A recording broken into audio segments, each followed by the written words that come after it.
Hi there and welcome to our talk tonight on supporting children through divorce or separation. I'm a senior solicitor at Judge and Priestley. I'm a family law, I've been doing family law for over 10 years. I am a children law specialist and a domestic abuse specialist. And I'm also a member of Resolution, which is a community focused on reaching settlements with families in an amicable way. And I'm really happy to be joined tonight by Sarah Weller. She is a qualified and experienced parenting consultant and coach. She's a certified NLP practitioner. She runs the Well Away from Tunbridge Wells, which is a family relationship coaching practice. And I've worked with her previously. She has many years of experience. She knows what she's talking about.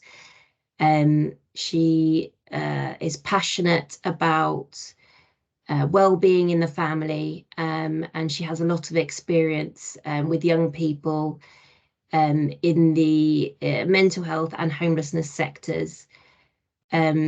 She's also a licensed trainer for mind fitness and a mental health youth first aider. She coaches parents as single parents and couples together, and she has a particular interest in supporting families with neurodivergent children.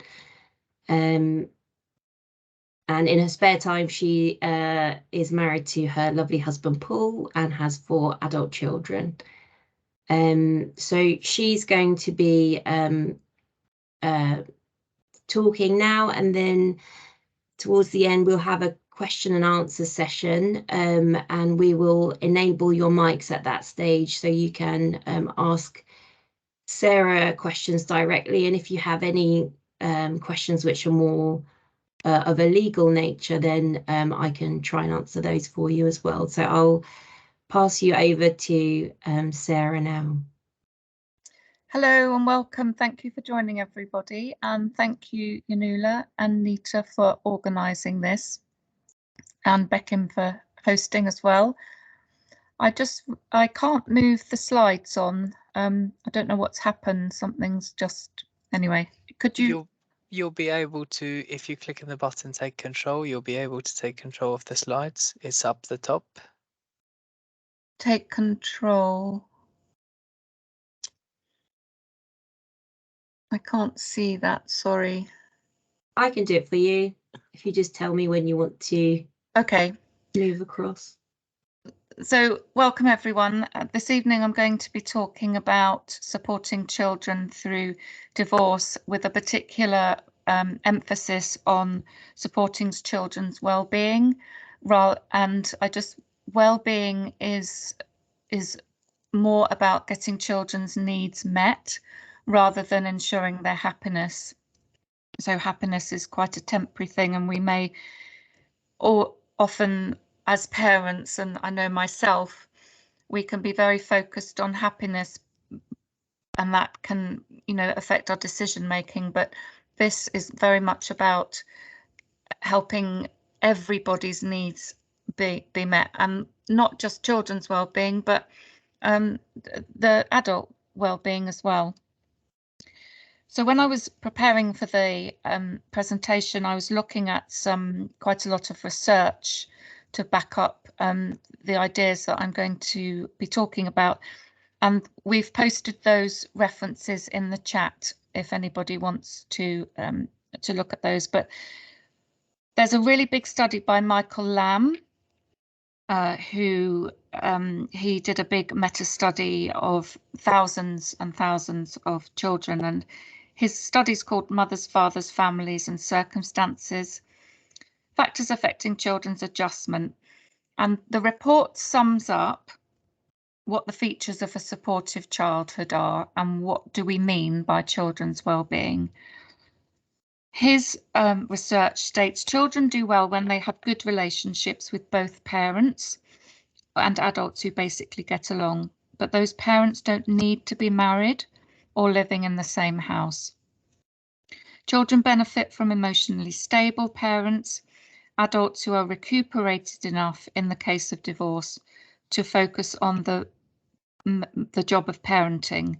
So he talks a lot about capacity, having the capacity post-divorce to parent effectively.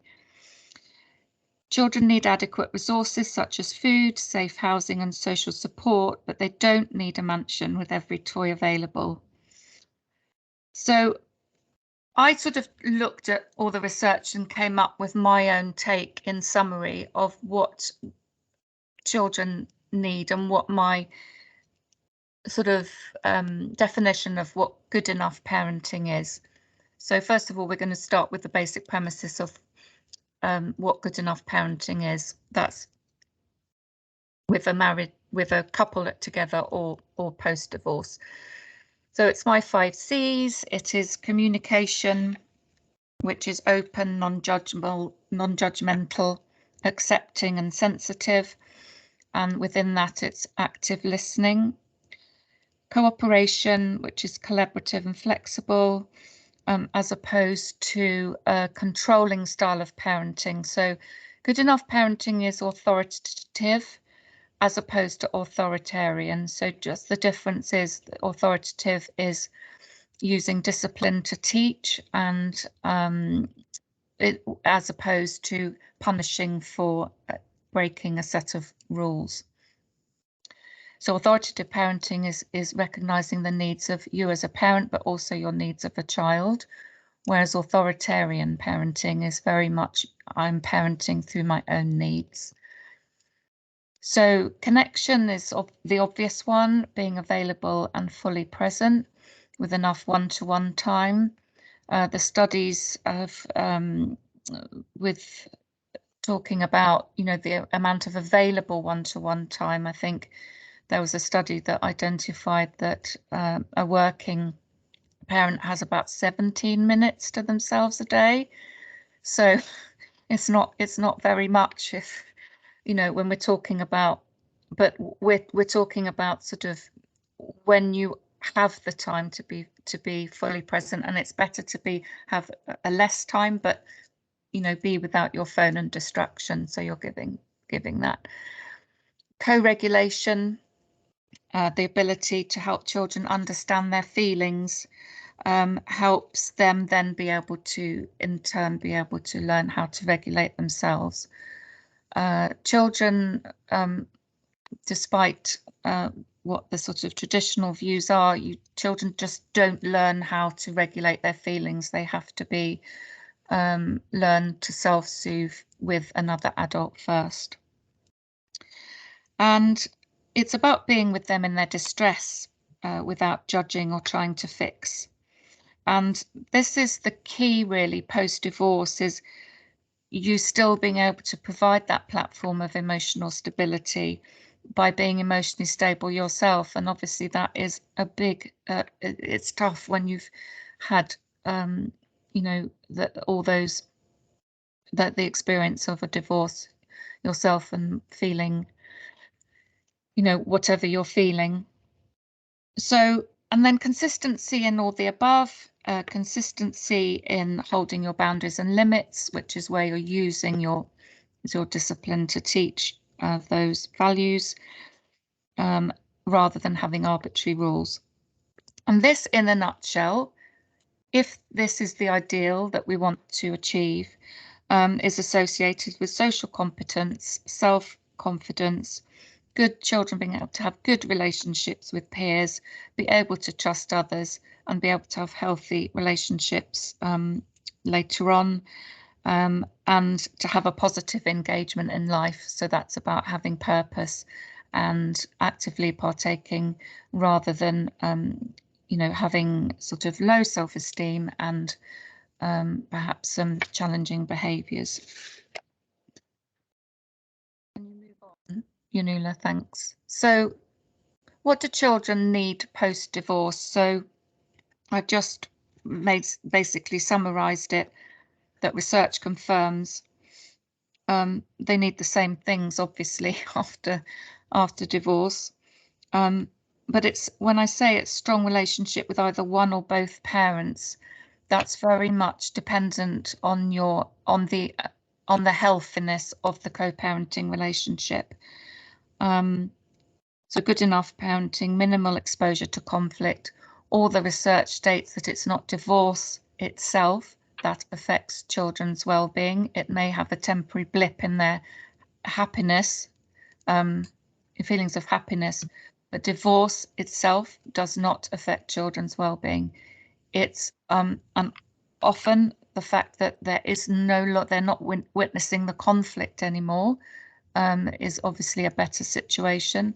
But if the co-parenting involves a lot of conflict, then that could impact a child quite a lot.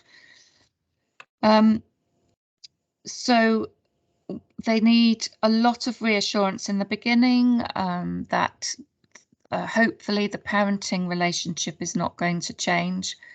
However, I'm going to talk a bit about the sort of conversations you can have in the next few slides. But what they really need is the reassurance that it wasn't their fault, as children can often internalize and be quite have lots of fantastical thinking. So they see it as a personal rejection, and you're not divorcing your children. So the risks are all the obvious ones when they're in terms of ACEs, when child's economic situation deteriorates or parent abandons a child suddenly. As I said, when parents keep fighting, when parents lose parenting capacity, and what I mean by that is through any sort of depression, anxiety, or post-divorce states. When a new step parent is harsh, very harsh, or has a very different style to you, or is critical. But the main things I think which I'm really interested in is the impact. So in general, I'm talking about neurotypical children, but I think there has to be a lot more sensitivity when we're if we've got neurodivergent children, and neurodivergent, I mean on the autism spectrum, ADHD, dyslexia, and so on. Mainly because of the rigid thinking patterns that neurodivergency creates, very black and white thinking, and within that there can be a lot of sort of blame, insignificant blame attached, and also not being able to see the bigger picture.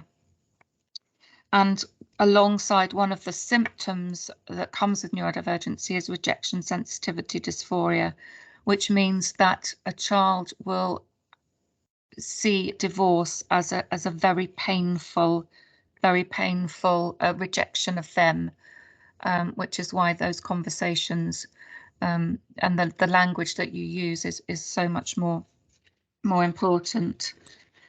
So when we are sorry, Yanoulla, can you? Yeah, thank you. So 50 years ago, it was widely assumed that the absence of male parental figures accounted for the maladjustment of some children and adolescents in single parent families. But the notion that children need to have both male and female parents in order to be well adjusted has now not been supported by all the latest research since. So the research is very, very clear on this, that if a co-parenting relationship is too problematical, children's well-being will not be significantly harmed when they have a main caregiver without the other one. And also research conducted to say that there's no significant differences with children's well-being with gender. So gender does not affect a child's adjustment either.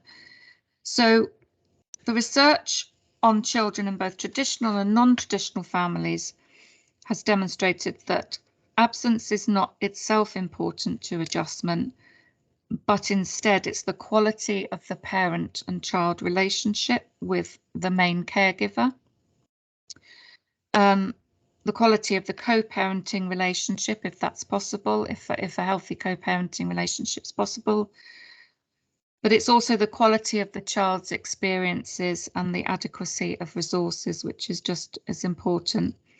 So when I mentioned about happiness can be transitory in a way. So they looked at Warwick University in their Millennium Cohort Study of 2014, looked at the threat to happiness. So even though a child might think that their parents' divorce means that they're not going to have a happy life, Warwick University's, they studied over 12,000 children, found that there was not a significant difference in happiness levels of children they interviewed between 2-parent families and 1-parent families.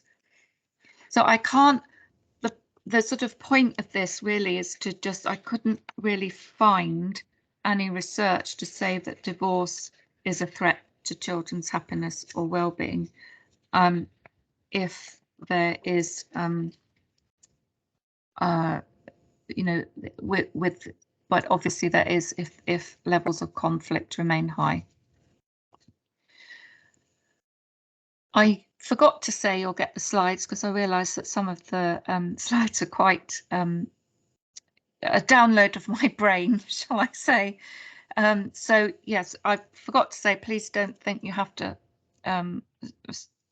make notes, and also the recording's available as well. So how to tell children, that can be a big stress factor, particularly if it's not a joint decision. And I think we've always got in the back of our minds, haven't we, about our children's welfare. So the best thing is to keep it absolutely factual, with a clear distinction that although you've decided that you can't live together anymore in a romantic capacity, you still very much want to, if this is available to you, have a strong parenting relationship, and or try and talk, if it's again, if this is available to you, it's best to talk to your children or child together, and both accept responsibility for the breakdown of the relationship, so that they won't blame one of you. I am talking ideal, and I do realise that often this is not possible or available. But as the presentation is about children's wellbeing, I have to, you know, talk about the ideal situation. If you want to, it can be helpful to tell them that, you know, your journey, that you have tried to, you know, work within the relationship. If you have done, if you've done, you know, marriage counselling. I think the most important thing is here to really state is that don't apologise for the decision, and acknowledge that it may be a tough transition, but the divorce will give everybody a better outcome in the long run. And this is where it's, you know, a lot of the, it's about, I suppose, outlining a more positive future if you think that that's going to happen. And obviously children may have seen you fighting, so you can refer to that as a sort of evidence that, you know, you'll be happier, you'll both be happier when you're living apart. And I think the stressing that each of you is still in a relationship with your child, that's really important, and this won't affect that relationship. Reassure them that they're not responsible for the separation. I've already, you know, that's key as well.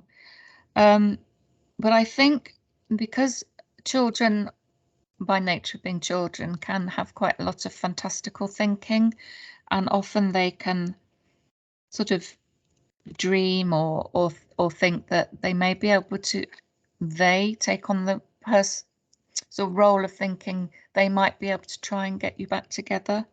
So I think it's important to state that this is a decision that is not one that you will reconsider.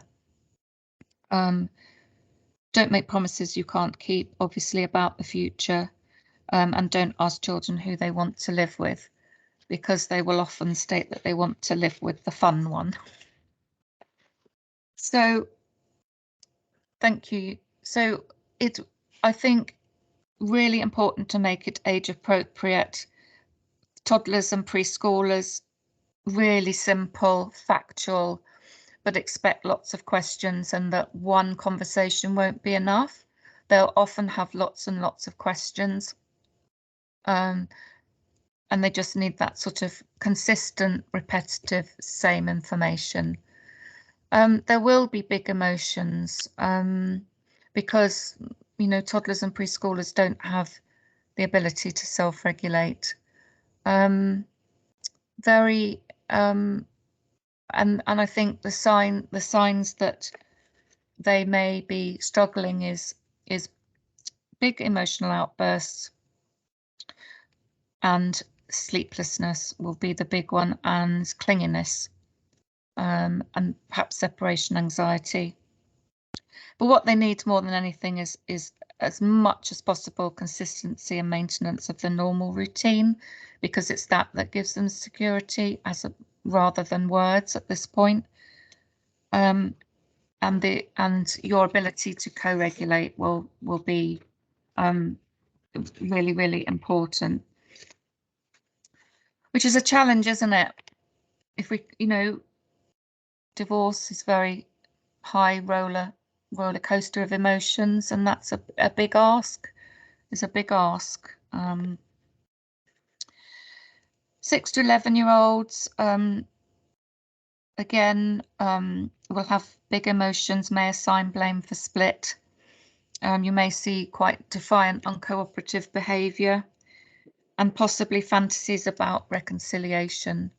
But again, can't stress enough the maintenance of the normal routine, co-regulation, but also at this point, encourage them to talk about their feelings. And the best way to do this is to use books.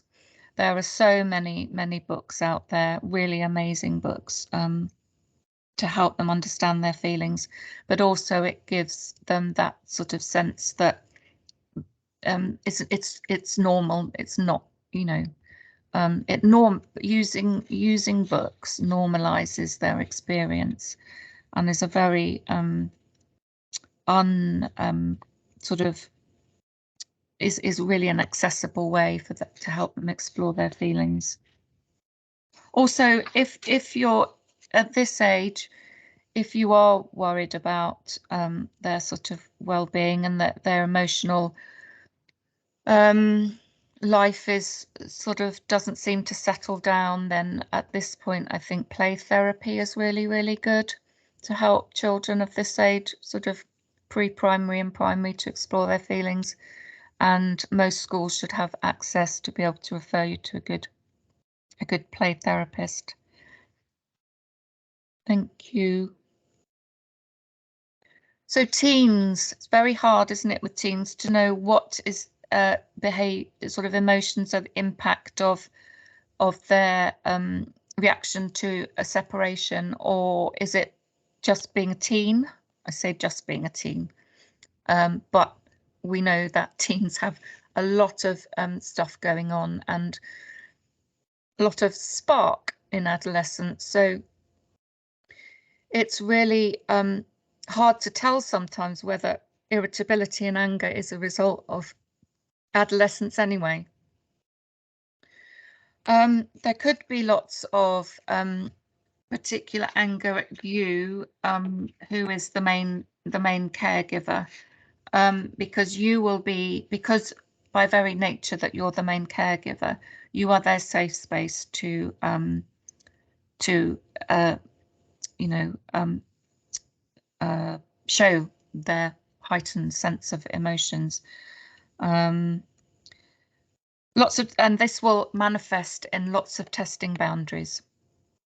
So lots of pushbacks on your sort of your limits. And again, what I think it can be, sometimes it can be really, and I notice when I fall into this pattern, you can sometimes use your teen or your young adult as a sort of friend and confide in them. And I think so it can be quite tempting to use them as a listening voice about court proceedings or financial worries, but that will be a threat to their security, and it's so it can lead to sort of them emotional contagion and they picking up the secondary stress of all that, and again worrying that you know, it's their fault that you haven't got enough money. So it's just about trying to have your own support network around you, that you can share your you know, that side of things with your friends rather than your children. I think often adolescents will almost indicate maybe that they don't care about you, because at this time the adolescent brain's very much driven towards wanting peer connection, and their friends and their peers become a lot more important to you. But and that's just normal, divorce or not. But I think obviously if they are avoiding being at home a lot, then that is quite a signal for concern. And again, if you find that it's difficult for them to share their feelings with you, again, this is where a school counsellor may give them that safe space to talk. So it's probably not so useful to use books at this point.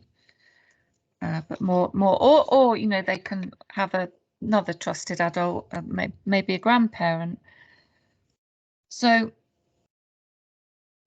research conducted about adolescence was again really confirming that when we can have warm, positive engagement with our children, there is much less behavioural problems at school, and within you know, their environment, regardless of family and structure.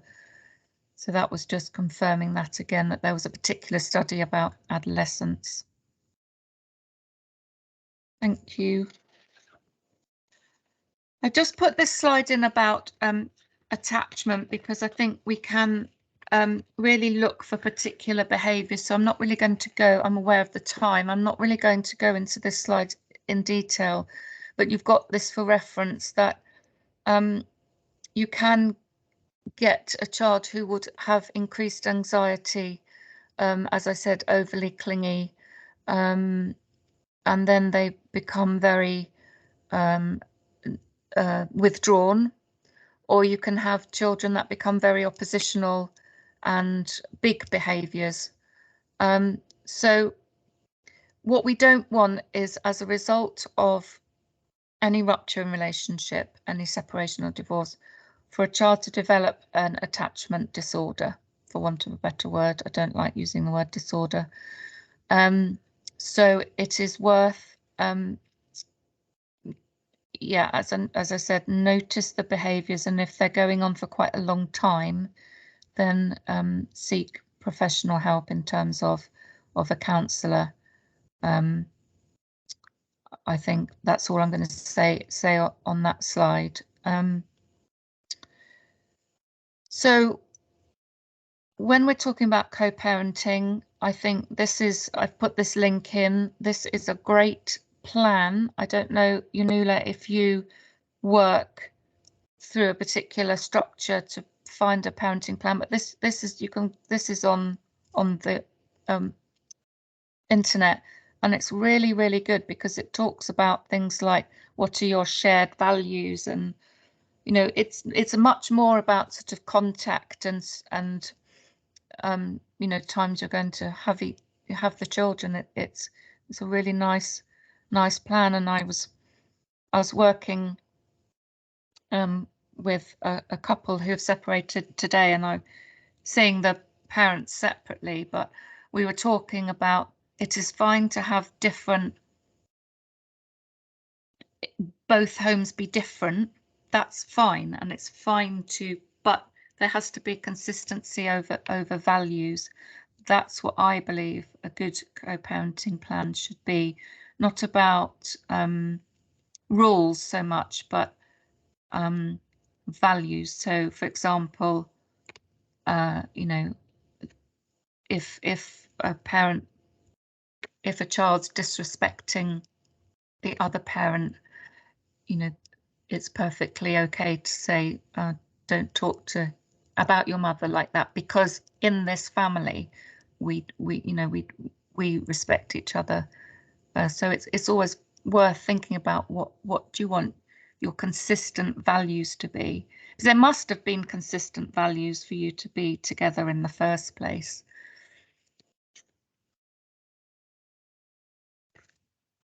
So, I mean, I guess that's where you get involved, isn't it, Yanoulla, in the sort of how that co-parenting is sort of going to be? Yeah, we as lawyers, we normally focus on trying to, I mean, a parenting plan can have anything in it. I think it's quite helpful actually to have the family values, because I mean, I'm learning so much from you, but we focus on I guess the more practical side if we were going to do a parenting plan, and just we look at it to, you know, you envisage what might be the problems on a practical level from our own experience normally as lawyers. But if I'm totally honest, I mean, I don't think you know, I would be surprised if I know personally, I rarely put in the values. That is really interesting. I guess I think it's helpful for families to, if possible, go through this process in a sort of holistic way with the, you know, your side of things, which is the family relationship coaching side, and the lawyer, so that this doesn't get overlooked, the important background to going forward, rather than just looking at the practicalities, which is what we would focus on. And I think the ideal situation, obviously, and we were talking earlier about what solicitors and courts, you know, want to aim for, and is a healthy co-parenting plan. But if there have been issues in your relationship together that you weren't able to solve, that will continue outside of that marriage, because of that person's personality or value set or whatever, it is not a failure that a co-parenting plan is not accessible to you. It is more important that you, as the main caregiver, are not repeatedly worn down by trying to parent with somebody else when it's not working, and that you're really stressed, because that will really inhibit your parenting capacity and your capacity to be the co-regulator and keep everything going. And I see so much burnout in with parents who are desperately trying to create what they think they should create, but it's just not possible because of the availability of the X. So, and this is why I wanted to do this talk, because and just reassure everyone that there, as I said, well, I've looked so extensively at the research that I can't find any that says you know, if there's not a co-parenting plan, it is not damaging to children's long-term mental health.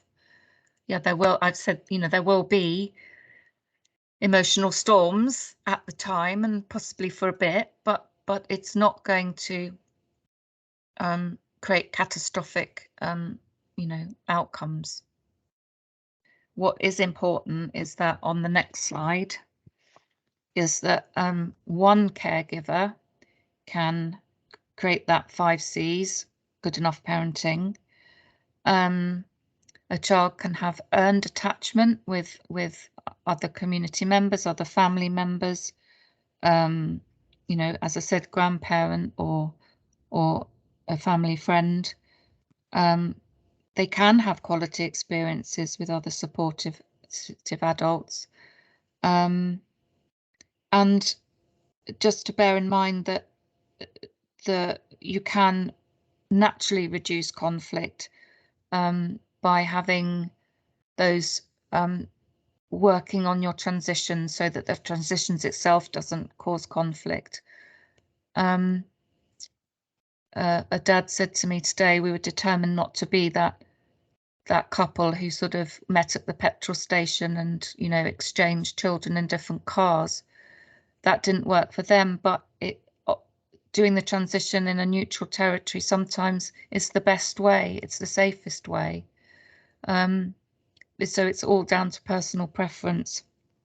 If those transitions are not safe for you, then, you know, it may be better that it's in a public place like a park or something, or school, pick up from school.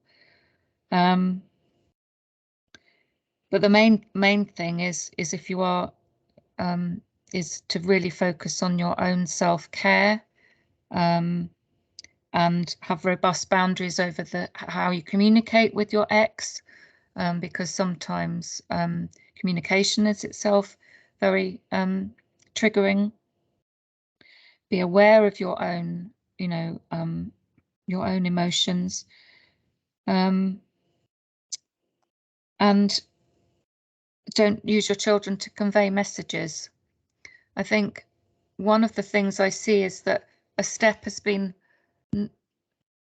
boundaries over communication are so important. It's about just in the co-parenting plan, how are you going to communicate? Is it going to be text? Is it going to be email? Is it going to be phone calls? Because sometimes, you know, if you've got one or other of you is quite a literal, takes a literal response to written communication, that itself can be quite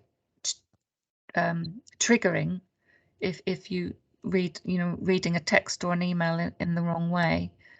And so it's worth thinking about how do you want to be communicated with. When I showed you the attachment side, I meant to say that a real disruptor to attachment is when you let your child take care of you, when almost and this happens, you know, obviously without a conscious intention, but sometimes if, you know, your child can be so worried about you, they can take that responsibility of them being your parents, and that is a real attachment disruptor. But obviously it's because, you know, your child is a really loving, lovely person and wants to do that, but it's not, you know, it does interfere with attachment. So I'm going to come to an end. There's one more slide just to summarize, which is the main message I keep referring to during the talk, is that children's adjustment is affected by the quality of their experiences and the well-being of around them, not by the makeup and structure of the family. And as long as you keep these 5 C's in at the forefront of your parenting, and is a really nice way of putting that in a co-parenting plan. And what your child's needs around connection are. What are they around communication? Do you have a child that needs that sort of collaborative approach rather than because they want that sort of sense of fairness? This is very important when you've got a neurodivergent child. Yeah, so it's quite nice, I think, to make a plan around these things as well, as well as the practical things. So sort of I come at it from a different aspect to you, which is why sort of the collaborations with you is really nice. So that's a wrap for me. You'll get the slides, and I'm here till past if there's any questions about parenting, and Yanoulla, you're here for any sort of legal questions. Yes, I think your mics should now be enabled, so if you have any questions, please do ask. And just thank you so much, Sarah, for that. That's really interesting and really useful. So yeah, if you have any questions, please enable your mic and go ahead.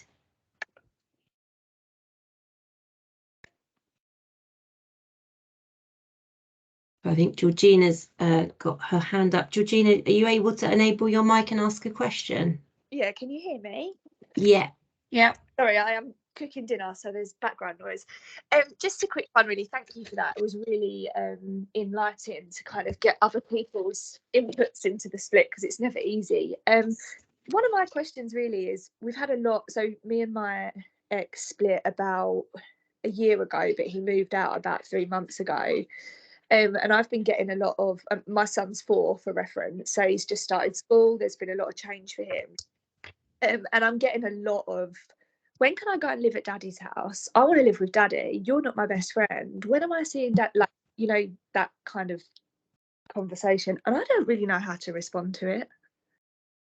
So I think it's the when is indicating that he's perhaps wanting a little more reassurance about the structure and the consistency, maybe. I mean, have you? It's more, it sounds terrible, but it's more so when I'm not letting him do something he wants to do. Yeah. So it's what we call a distractive technique, an avoidance strategy. Yeah. It's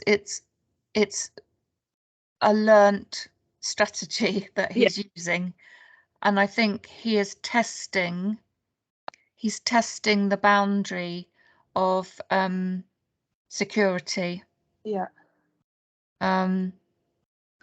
It's quite clever, isn't it?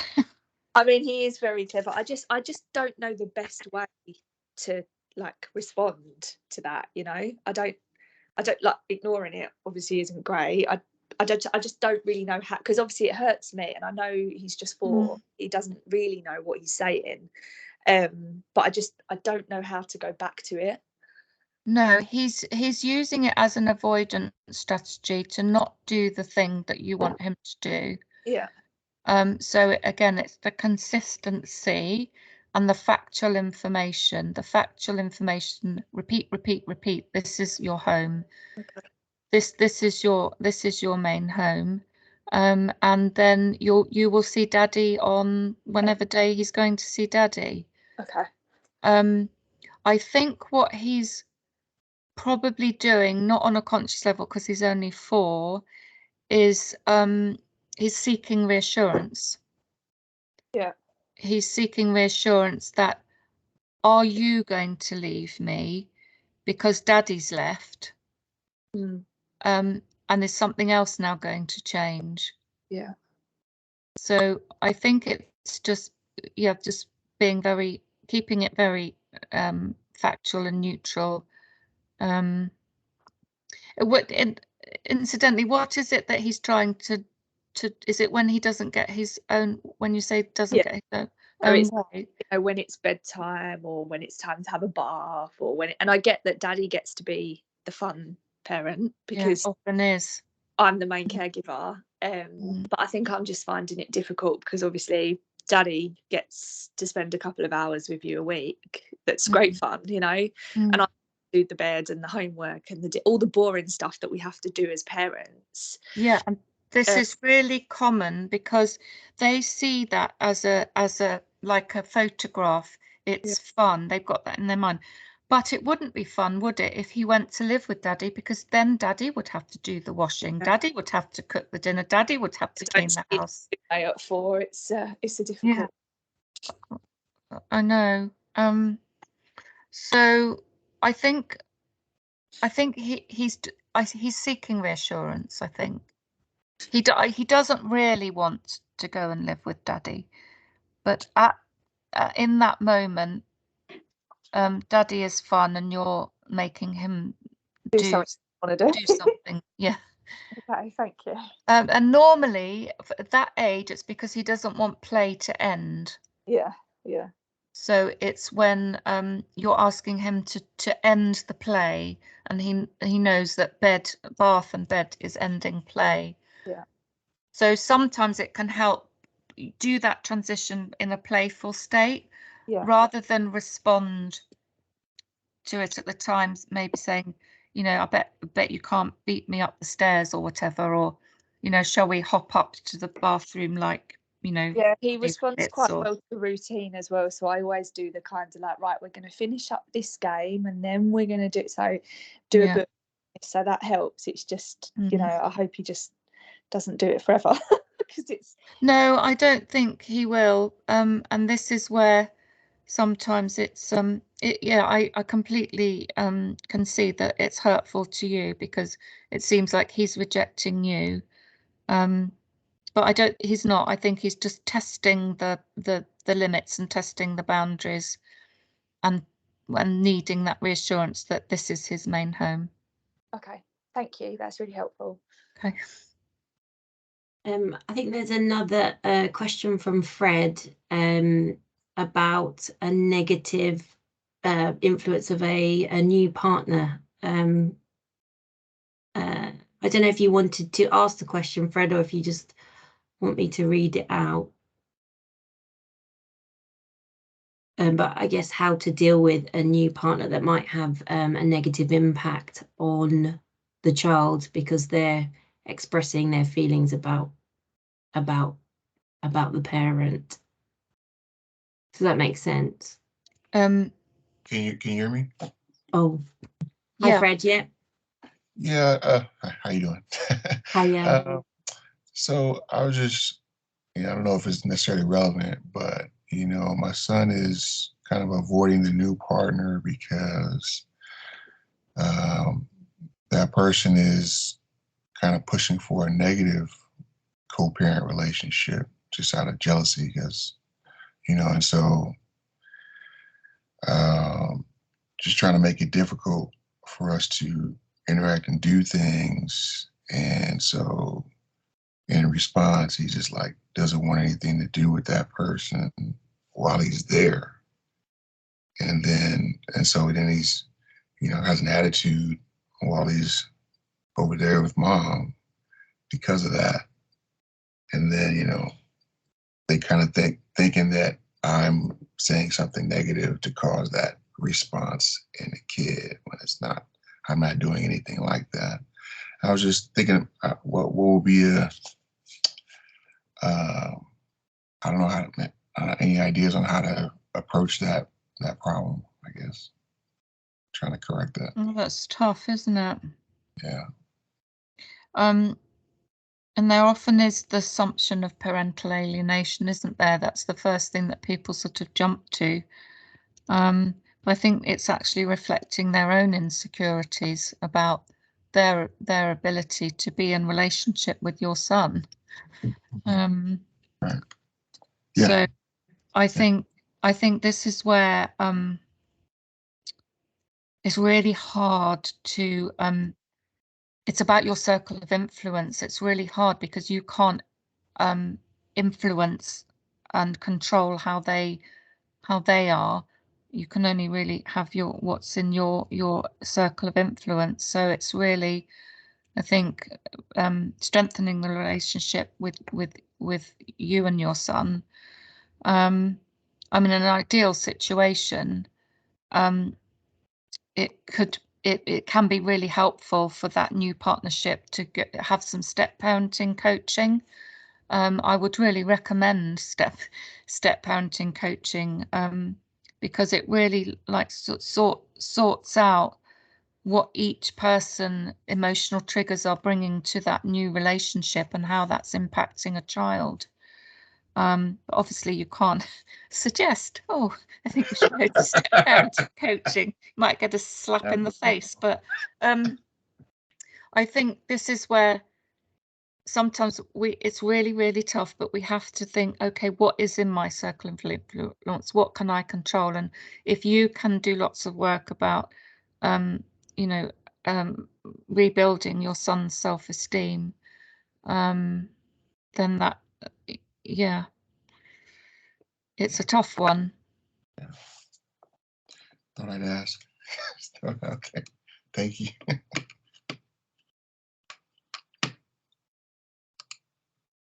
I can't see that anyone else has any questions in the chat, but if you do, now is your chance. I think that might be.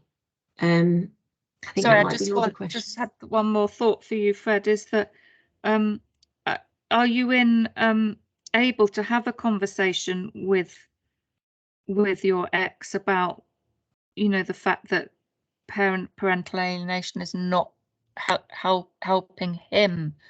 So it's about talking about the impact on your child rather than your son, rather than the impact on you.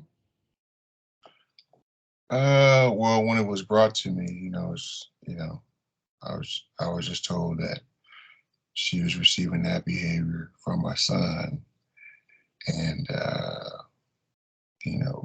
thought about getting him a counselor to express his feelings, but that was just dealing with my son and not necessarily, the new partner.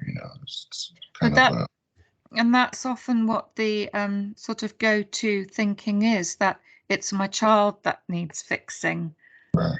But it's the environment that he's going into that needs the support, rather than, counselling, because a counsellor can upskill and equip your son with, a different perspective and some coping strategies, but then you're still putting your son into that same situation. Mm-hmm. That this is where it's your son is all behavior is communication of a need. So if your son's needs are not being met in that new environment, then he is going to display some, challenging behavior. But I don't think the answer necessarily is your son having counselling. Right. But although if it's useful for him to share his feelings in a safe space, then that is. But that's why I do what I do. I work with everybody to sort of yeah. It's a challenge. It's a challenge too, because you don't necessarily, if you're still interested in having a relationship with your ex and things are not going well, there's kind of a battle to, if things aren't going well, to let it continue not to go well, to possibly open an opportunity, but not at the detriment of my son or anything. No. So it's kind of that's what I try to express. That no negativity is coming from my side. I'm not saying anything to poison or anything like that, but I can't make the new partner, think differently or create a better environment. You know what I mean? I do, and that's so unbelievably frustrating and hurtful for you. Yeah. I gotta defend myself. Well, like I'm not doing that yet. So okay. So yeah, maybe yeah. Well, I think you knowing that you're not doing that might, important in itself. Yeah. And your son knowing that you're not doing that. Right. Okay. Yeah, just a tough situation. So yeah, I get that. Thank you, Fred. Sorry, I've just had a notice we've got 5 minutes left in the meeting. I think Joanne's got her hand up. I don't know if this could be the last question. Hello, mine's hopefully not too long, so shouldn't take everyone's time. But it was just myself and my ex split up in July. It's actually quite amicable between us, which is really good. And to the extent that we've still continued to do some things with our little daughter, she'll be 3 in December, that we had pre-planned. So took her to see a show like the Hungry Caterpillar show or something. We're doing those things together because they were in the diary and we didn't want her to miss out. But what we have noticed is that sometimes after those things, she seems to struggle a little bit more, in that all of a sudden she goes back to not understanding why mum and daddy are not, going back together, back to her home, and so she gets sometimes a bit upset. And I didn't know if those things are making it worse, and if we should not do those and just go back to, no, we don't spend time together as a family, you spend time with your dad and your mum separately. Does that make sense? Yes, it does make sense. And I think she's expressing that she doesn't want those lovely times to end. And it definitely can be confusing. And I think because of her age, she probably is confused by that. Because she's only 3. Yeah, so exactly. At her age, she hasn't got yet the side of her brain which is helping her make sense of her experience. So that's in sort of basic pop neuroscience. We've got the right-hand brain and the left-hand brain. And the left-hand brain is sort of our logical brain making sense of our experiences, is not developed yet. So I think I possibly would think that maybe a break from doing that at the moment until she's a bit older. Yeah. I mean, we probably wouldn't continue it once the things that were in the diary are done, if you know what I mean.